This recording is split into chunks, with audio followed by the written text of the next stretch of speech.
Good evening. Welcome to Election Battleground. We're in Uttar Pradesh, in Jhansi, at the beautiful Jhansi Fort. This place is going to go to the polls on the 23rd. We've already had 4 phases of a 7-phase election. And it's a crucial election. And let me tell you why it's crucial. Not just for the people of Uttar Pradesh. It's crucial for the whole country, for what happens at the center. First of all, it's crucial because will there be president's rule here? Will we actually find in the end there's a hung parliament here, a hung assembly, and if the Congress does not support either the BSP or the SP, will they remove their support from the Congress at the center? So the fragility of the central government is also at stake in these elections. It's also a big election for Rahul Gandhi. If he does well, it's a major boost for him. If he doesn't do well at all, it's back to the drawing board and a longer fight. It's crucial for the BJP. Where are they going? They used to dominate this state. What's going to happen to them? They brought in a chief ministerial candidate who's really not known to be a UP person. What's going to happen to them after this election? If they do well, it's a big boost for them for the next general election. So there are a lot of national issues, a lot of caste issues, which way will the Muslim vote, a lot of major issues. We've been traveling across this country, and let me tell you, this is one of the most uncertain elections ever that I've ever come across. We found that the Dalits are still solidly behind Mayawati, solid. We find the Muslim vote is split. We find the Brahmins not going solidly to the BJP. They're split all over the place. So we've got to discuss all these major issues today to try and find out who's going to win in Uttar Pradesh, why, and what's going to be the national impact of this election. And it's big, let me tell you. But first, let me tell you the most remarkable thing about this election, the turnout. It's phenomenal, and I take my hat off to the Election Commission. A very well-organized election. People are scared to do anything wrong. And as a result, voters are not scared. So look at this. The turnout, 62%, first phase, up 15%, second phase, up 16% since last time.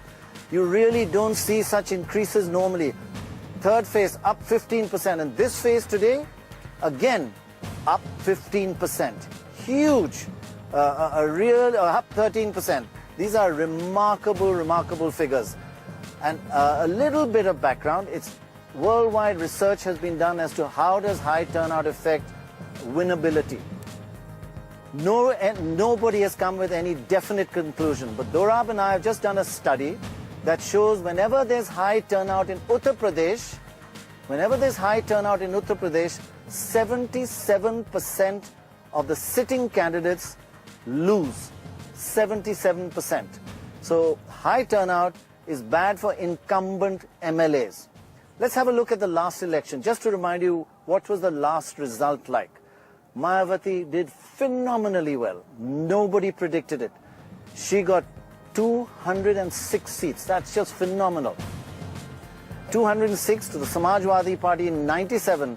But let me tell you a key point here. There's only a 4% difference in vote. BSP got 30%, SP got 25%, 4 to 5% difference.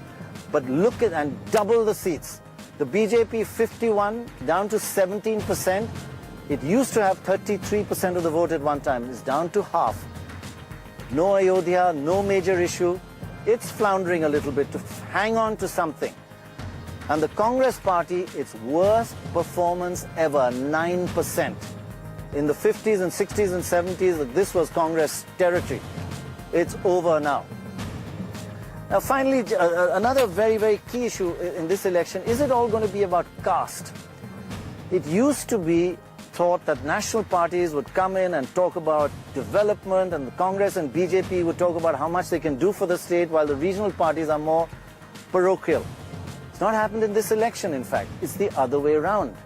Salman Khurshid raises the issue of Muslim quota, the BJP reacts, the whole development agenda gets a bit derailed and is back into the hands of Mayawati they play it into the hands of Mayawati and Mulayam Singh Yadav because they have solid caste base for their vote. And let's have a look at how the caste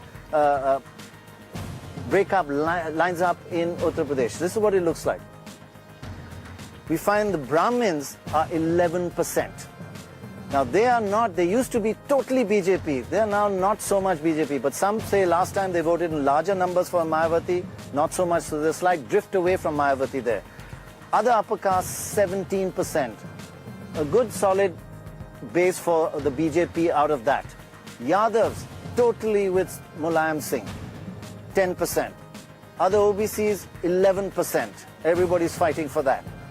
And Jatavs, solidly behind Mayawati, 11%. Other Dalits, 9%. So that last 20%, 11%, Jatavs plus other Dalits, solidly, and all our interaction with them in this election, let me tell you, they ain't straying from Mayawati.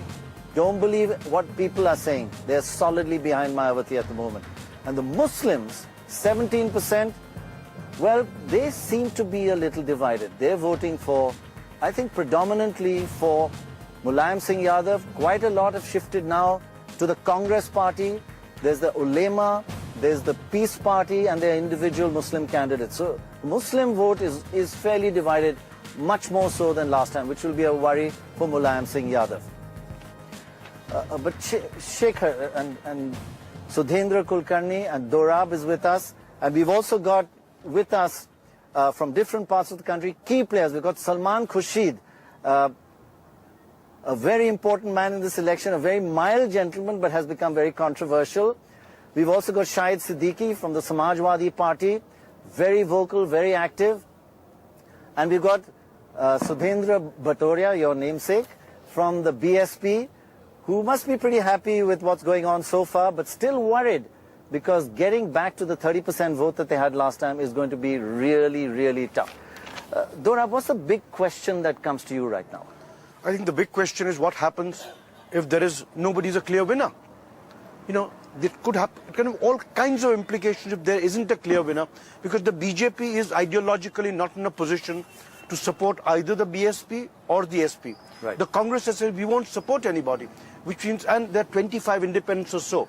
So if the leading party, whichever it is, gets say 160, it's a recipe for a hung parliament. So Salman Khurshid, if I can ask you this question from Dorab, are you, just a yes or no, will you support Mulayam Singh Yadav and help him, or Mayawati to help them form a government and keep out the BJP?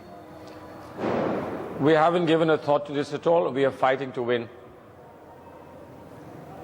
Right. And if you win but fall short a bit, will you accept their support to form a government? Haven't given a thought to that at all. Let's first win and then we'll see. Okay.